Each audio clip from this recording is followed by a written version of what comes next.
at 9 o'clock at WWRR Scranton Wilkes-Barre. This is a Decades Artist Spotlight. Hi, it's Rick Richards from the Georgia Satellites. My honey, my baby, don't put my love up on no shelf. She said, don't hand me no lines and keep your hands to yourself. Hey everybody, this is Jerry Graham from Honeymoon Suite. I got a new girl now. I got a new girl now. Hi, this is Neil Dowdy of REO Speedwagon. And I'm gonna keep on loving you, 'cause it's the only thing I wanna do.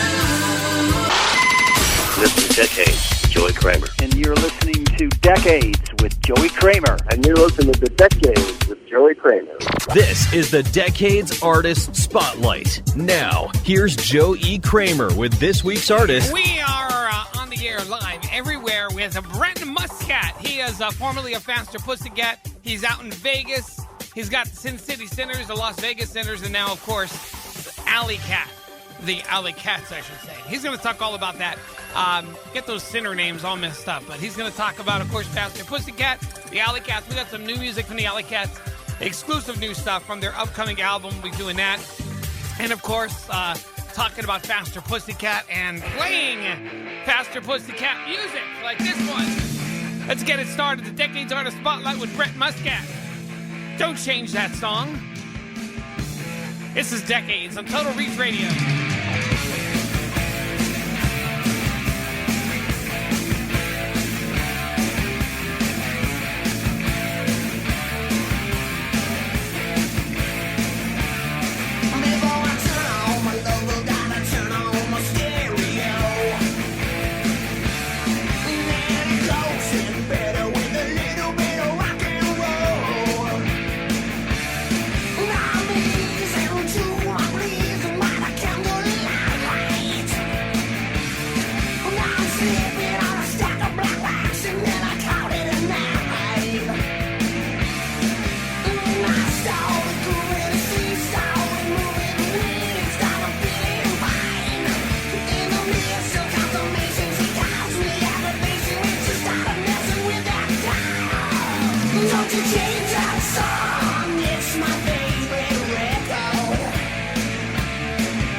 This is the Decades Artist Spotlight. with Joe E. Kramer. This week's artist. We are on another Decades Artist Spotlight, and tonight we are here with singer-songwriter, producer, radio host, and of course, 31 years ago, he helped form the band Faster Pussycat. He is known as the mayor of all things rock and roll. Mr. Brent Muscat is with us tonight in the Spotlight. How you doing, Brent? Great. How are you? I'm doing fantastic, and you know, it's 31 years ago, you had Faster Pussycat, but before we get into that and everything else you got going on, because you got to, you know, you're in just about everything. I want to talk a little. You just didn't start out one day. You woke up and here you were in a big rock band. How did it all lead up to that? You know, getting into Faster Pussycat and making it big. Tell us a little bit about, the past before Pussycat. Well, I was in Faster Pussycat in my senior year of high school, and they actually came to my high school graduation. That doesn't happen often. No, and luckily we got signed after I graduated high school. I was signed probably I don't know, pretty soon after I finished high school. I was really lucky, and you know there was a period I was out in Hollywood, and a few times I was had no place, money or nothing to eat, when we first started out, and there was a couple nights I had no place to live, but that was very short-lived. We were playing and we got signed very soon. I would say within 9 months. But being young, that was my dream, and we were pretty focused and had one track mind, and I think there's a lot of magic in that. I think if you want to do something bad enough, you believe in if you believe in it, I think there's a lot of magic that happens. Especially when you have a team of people you're working with and you have a chemistry. And I think more so than anything, we weren't the best. I think in the beginning, we learned how to play as we were a band. But in the beginning, it was more about not that we were the greatest band, or but it was the sum. It wasn't each individual. It was just it was the whole collective, and all of us coming together in the chemistry and knowing that we wanted to make it. And so we went out, and once we were signed, we actually went out on we got a great manager who actually put us out on the road and made us work. We were out every day. Either we were playing a show or we were inside doing an autograph session at an in-store. So for at least a year, we really went out and worked. And I think that helped things as well. And it doesn't happen like this anymore. Well, I guess it does in a way, but most artists today, with all the reality shows and everything else, they seem to go from YouTube, a lot of them, right into stardom. But back then you had to work. You were, like you said, there were some nights. Well, back then we didn't. Back when I started, nobody had a cell phone. Right. Exactly. Nobody had a person. There wasn't internet. There wasn't YouTube. Right. There wasn't. Even personal computer. Nobody really had one. I know. I remember. And the games. A video game. The best they got was like Space Invaders or something. So which is still good, by the way. Yeah. So at the time, and then there was, and the record companies ruled back then. Now people can. It's very much do it yourself now. People can do, if you want to now, you can do it yourself, and in some ways make a lot more money doing it yourself if you do it right. And but back then, the only way to go was the record companies. They controlled everything. They had a lot of money. And if you wanted to make it big, that was the only way to go. You couldn't really do it yourself back then. And you can talk about that because you guys came out, 87, the self-titled album came out, and Babylon, Don't Change That Song. When you hit House of Pain in 1990, how did it feel? That was your definitive. You were actually on top 40 radio at that point. Was that the top of your game at that point? Was that where you said, "Wow, we made it"? Yeah, I think so. Our first record came out the same day as Guns N' Roses' first record, Appetite for Destruction. They were released the same day, and we came from the same scene.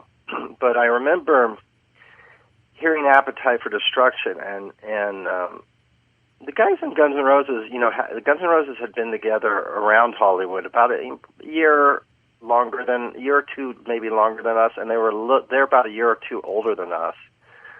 So they had a lot of experience, but I remember when that album came out, listening to it and going, oh my gosh, this is what we need to, so that was what we were competing against. And even I think Faster Pussycat's first record is really cool on it. If you want to hear what the Sunset Strip sounded like, it's a really great representation of what the Strip was. But when I heard Appetite, I was like, wow, the playing and the songwriting and the playing and the musicianship, I felt like, wow, this is what we need to live up to. So I think our second record, if you listen to it, we really grew a lot because, like I said, we were competing. Now we were, going, we need to compete with this. But, I think that set the sort of standard and set the bar.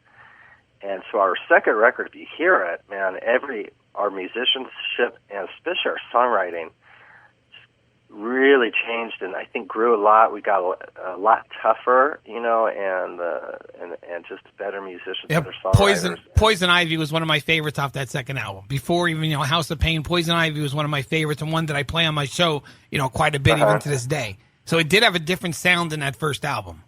Yeah, and I think we were very much at our peak, I would say, at that on that second record, and we had really, like I said, really honed our craft, I think, and we really, we had came off of that first album where we were really, out there every day, and our manager put us out with bands like, we opened up for Ace Frehley and Y&T, and then we were out with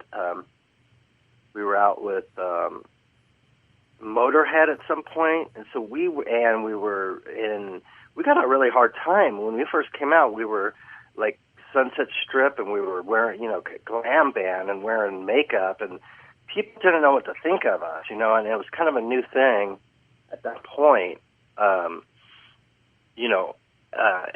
so people were giving us a hard time. We were getting a lot of stuff thrown at us on stage, and that first couple weeks, couple months out on tour,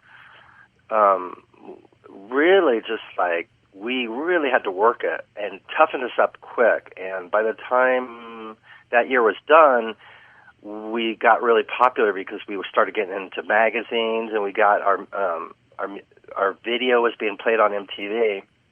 So by the end of the year, we were very well seasoned, and like I said, we came off of that year. And so the second record is the culmination of everything we learned, how much we grew. We toughened up a lot, we even probably, even our image, if you look, we went from like a really glam band to more of like, I guess you would say kind of sleaze rock band, right. Yeah, and toughened up a lot. So, and a lot of bands did that for no other reason than, and you know it as well as anybody, at that time, around 1989, 1990, the record companies were giving contracts to anybody with long hair. So there were so many bands out there. Yeah, well, once Guns N' Roses, and then Guns N' Roses, and we did really well, and then Guns N' Roses took off, and Poison was doing well. So all the record companies were signing all the LA stuff. Right. It was like the new scene. It was a new scene. It was an explosion. So a lot of people were getting signed, and there were hundreds and hundreds of bands got signed. So only a few bands. We were lucky to be part of the first of those bands that came out. Like I said, our record came out the first same day as Guns N' Roses. So we were really lucky to be. I guess you would say the pioneers in that scene. And Guns N' Roses. Guns N' Roses didn't explode off the top either. That people, people who lived in that time realized that Appetite for Destruction was out for a little while before it actually took off. So it was a progression not only for Faster Pussycat, but for them. The first 2 or 3 months, we were neck and neck. The numbers. We were selling 100,000 records. They sold 100,000. Right. And then they sold, but once their video, I think, especially Sweet Child of Mine, once that came out, oh boy, and that single came out, they just, I always said it was like we were in like a small Cessna, and they were in like a jet, Right. Airplane. We were like in a little prop propeller plane flying along, and they just came off like a jet, and just, after about 3 months, they just, soared in number cells and just left us and stuff. But we stayed out there and still worked it, and our record company was real happy because they spent, we spent probably 1/5 of the time they did in the studio and about 1/5 of the money they spent in the studio. So our record company recouped the money very fast while we were on tour, so we were able to do a second and third record because we went out and worked it, and we were able to make them money. Otherwise we would have been dropped, after the first record. But we had a nice run, while we were out there, and while that scene was alive, we had a nice run, and then Nirvana came. Yeah, exactly. And That was basically that was the end of it.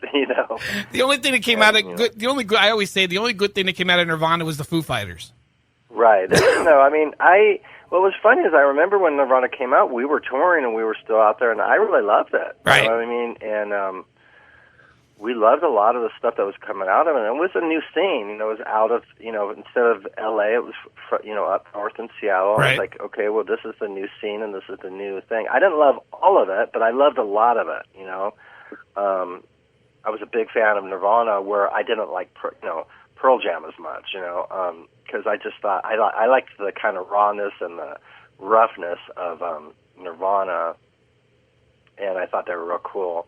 But like I said, that ended pretty much our whole scene, and it ended it more in the industry and the business part. MTV just stopped playing it. Right. It wasn't like the fans stopped. The fans were still there.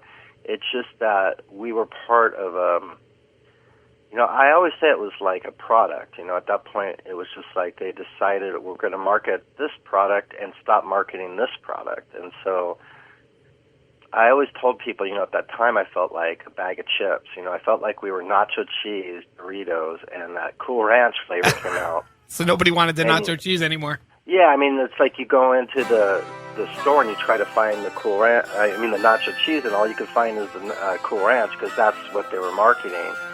And, so yeah, I really realized it was a big wake-up call, to be so young and then just to all of a sudden have your career ended. It was just like, whoa,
This week's Decades Artist Spotlight continues. Now, here's Joe E. Kramer with this week's artist. We are on a Decades Artist Spotlight. This week, we are here with Brent Muscat. He is one of the originals of Faster Pussycat during their heyday back in the 80s and the 90s. He has a band now called Alley Cats, which I just happen to have some new songs by. It's very cool. It's very different.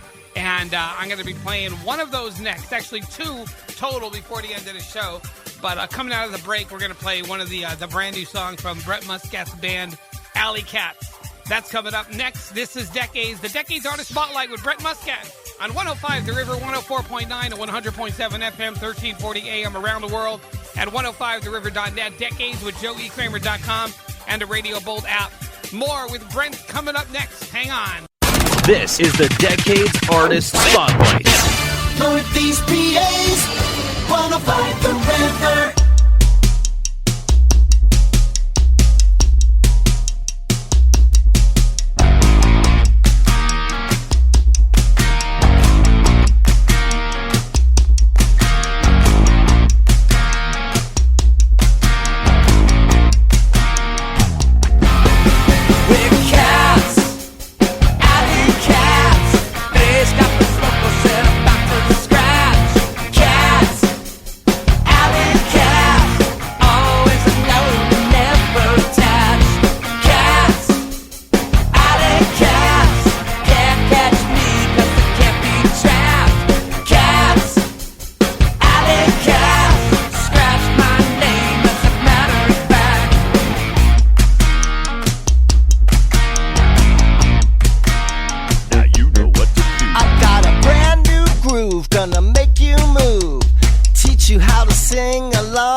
Time to sing this Alley Cat song. Throw your paws in the air like you just don't care. Show you what you got to do. Shake your tails up high and then down low. Do what I say and say what I do. It goes.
week's Decades Artist Spotlight continues. Now, here's Joe E. Kramer with this week's artist. We are on a Decades Artist Spotlight this week. That song you just heard right there is by Brent Muscat, Alley Cats, and that is called Alley Cats. Pretty cool. I got another new one to play for you in just a little bit. Different sound, but now I got it going on in my head, so I won't get it out. I'm a cat. I'm an alley cat. Almost sounds like a TV show theme. I like it. I really like it. We're going to talk more about the Alley Cats coming up right now with Brent Muscat in the Decades Artist Spotlight. You know, the funny thing is I always tell you, and you know, because you're about my age, and with record, you talked about record sales, 100,000 a week. That's the thing I've noticed the most about the industry nowadays. If somebody sells, except for the Taylor Swifts and that who sell 3 million in a week, most people, you sell 50,000 records now in a week, you're in the top 10. Oh yeah, well, I mean, now because a lot of it's do it yourself, right? And there's so many ways now to do things yourself. You know, to make things. You know, bands could go in and make their own CD. People can make their own CDs at home now. Home studios, they could go and they could make a. You know, if you're smart, you could make a CD, and if you make enough of them, you could get your cost down to a couple dollars per CD. Right. You could go out and play and sell those yourself, and that's you're not splitting your money with a record company. And so many artists say that they made more money. They make more money today selling 50 or 60,000 copies than they did when they sold 800,000 copies because there's the cost is so much cheaper. Yeah, the cost just came down so much, and so I've been really fortunate to be able to, even after Faster, after we got dropped, I've been really fortunate to sort of be able to keep playing music all my life. You play. That's what I want to. I mean, you play everywhere. I mean, it's so. First, of course, you had the Sin City Sinners, which you were a part of until 2015. And nowadays, I mean, you have so many different groups. I'm looking around at the different things you have. And, of course, you have the Saints of Las Vegas, which are enormously popular. You have your... Yeah, that's my new band. I've had it for about a year. That's my main band right now that I play with in Las Vegas, the Saints of Las Vegas. So, and talk about that. Is that sort of like what the Sin City Sinners was doing? Because I know you're doing all kind of music. It's similar. Mostly everybody that was in Sin City Sinners quit that band because it was poor management, and the manager basically was just such a jerk. Everybody ended up quitting that band, and me and the drummer from the Sinners, Rob, I was starting a new band, and he had quit the Sinners as well. So I said, "Hey, let's play together," and we were playing together, and I was calling it basically like Brent Muscat of Friends at first, and then the manager of Sinners was like, and saying how people were getting confused, cause, well, that's your fault. Everybody's quitting because you're an asshole. So, but he would always say stuff on the internet, so it was funny because I thought, well, let me come up with a name that's so opposite of Sin City Sinners that nobody will get confused. So that's where I kind of came up with a name, the Saints of Las Vegas, because I just wanted to get away from the Sinners and do something completely different. And saying that's completely different, I'm still doing a lot. We do a few originals. I do a lot of stuff, my old songs in Faster Pussycat, and we do a lot of covers. I heard, for those listening, I've heard a fantastic cover you guys even did of some Johnny Cash. I mean, that's how many different songs you do and how kind of, covers you've done.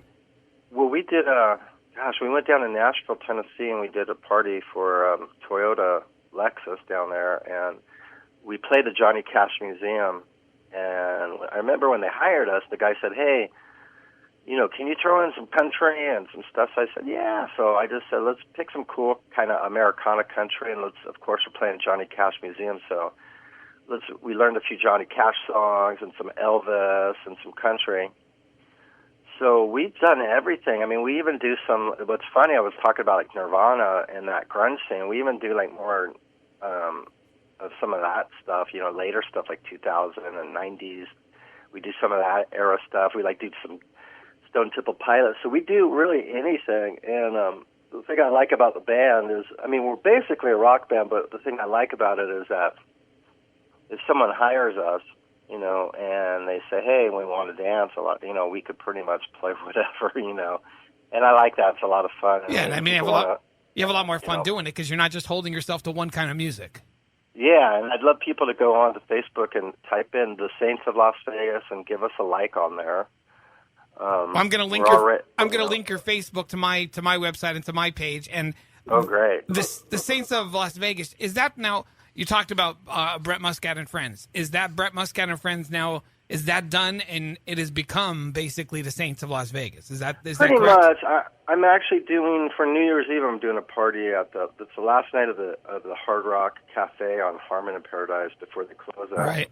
I'm doing a New Year's Eve party there, and I'm doing that. Brent Muscat and Friends. And I've heard you play. I've heard other bands mentioned with you. And if I'm wrong, let me know. But I've heard about Gypsy Road, a band that you've played with once in a while. And I've also heard of the new band Alley Cats. Yeah. There's another band in town called Gypsy Road with a really awesome singer named Kimberly Barnhill, female singer. And where the Saints of Las Vegas, it's an all guy band. But the Gypsy Road is we have a female singer. That's a whole nother band and a female singer, and we do a whole bunch of other stuff. So for me, it's just challenging and very fun because I get to do so many different styles. I play with Gypsy Road once in a while. The Saints of Las Vegas is my main band, and then I just recorded an EP with a great guitar player named Takashi Ohashi, and he was in a LA band called Cats and Boots. Right, I played that. We were just talking about this on the air about 2 weeks ago, myself and one of my guest hosts that were on, and we were talking about Cats and Boots, and I didn't make the connection that he was the singer in the band. No, he was the guitar player for that band. I mean, yeah, the guitar player, but he does vocals in your band, doesn't he? Takashi Ohashi plays guitar, and he sings a little bit. And you have Zach and Steven, We have Zach Throne on guitar, on vocals, and he's the lead singer. Most of the lead singles are done by Zach Throne, and Stephen Mills. It's great. Stephen Mills is a great drummer, but we just did an EP, and that should be released right around January. We're going over to Japan January 11th, and we're doing like a 2-week tour out there, and we have a EP that we recorded, and it's pretty awesome. It's really exciting. I'll have some new music and stuff.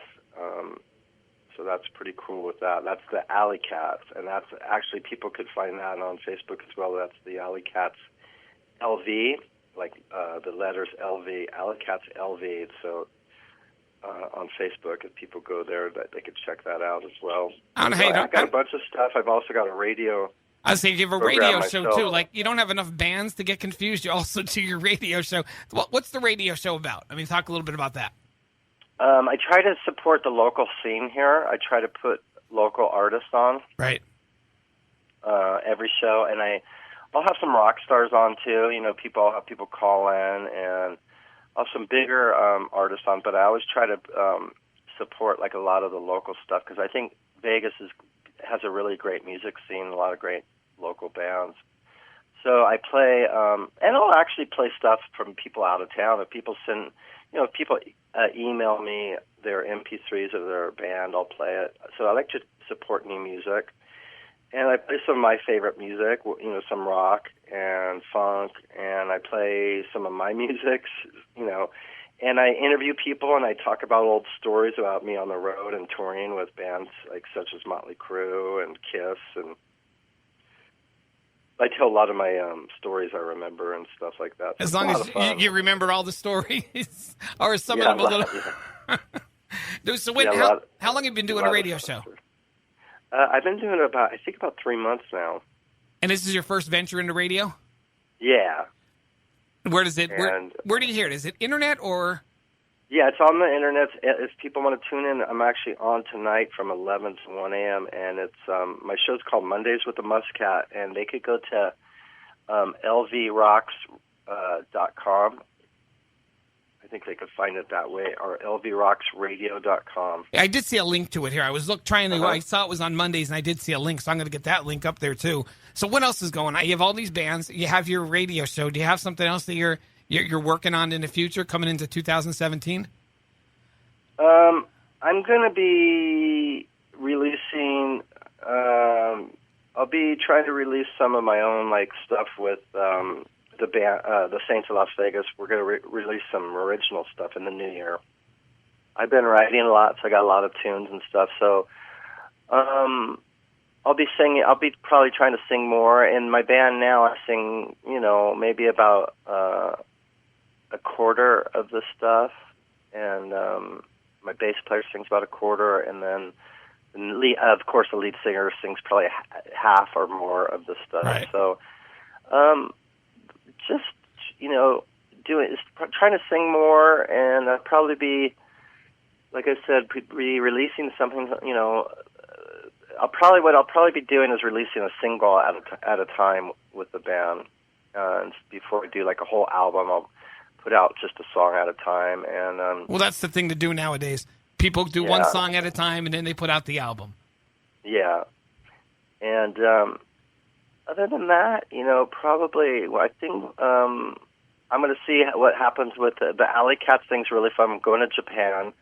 And we've been talking, and I'm going to see how that goes and stuff. We've been talking about in spring maybe doing a whole record with that and playing some more shows here in the States with the Alley Cats. So I'm going to see how that goes. But I know after I come back from Japan, I'll be just here in Vegas and focusing mostly probably on my radio show and on the Saints of Las Vegas. Well, radio is fun. It's people don't understand. I mean, when I talk to them about, I've been in radio for 25 years, and I got to admit, there was a lot more to do when you were in the studio, just like the music industry 25 years ago. Now everything's computerized, but there's nothing like sitting in front of the microphone and getting to talk to not only people like you, but just to local bands.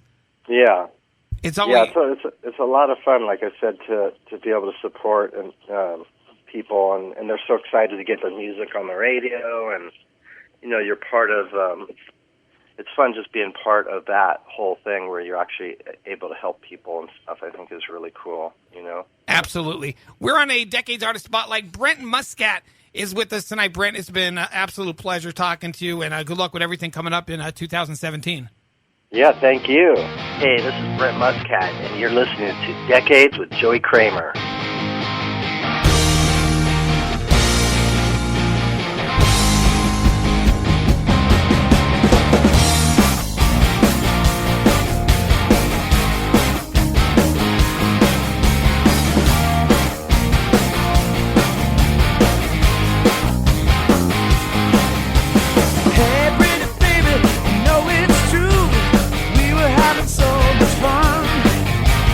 Love like ours made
called Loveless Melody on the Decades Artist Spotlight. This is the Decades Artist Spotlight with Joe E. Kramer. This week's artist. We are in the spotlight this week with Brent Muscat, formerly of Faster Pussycat. That's a brand new band.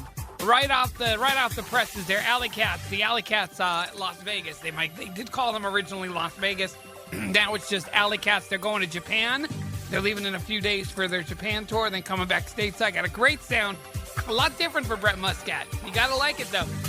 Go to his Facebook page, either Brent Muscat or the Alley Cats, and give him a like and find out all about the band as well as the new music that is coming out. We'll have another Decades Artist Spotlight coming up in about 2 weeks. Mr. Chesney Hawkes will be with us. You remember him from the Michael J. Fox movie, Doc Hollywood, and The One and Only. That was his big hit back in the 80s. Still have a lot of success overseas. Chesney Hawkes will be with us in the Decades Artist Spotlight. If you want to hear this interview and all the interviews, you can go to Spreaker.com or DecadesWithJoeEKramer.com. And, of course, the podcast to hear the Brent Muscat interview will be up on Tuesday.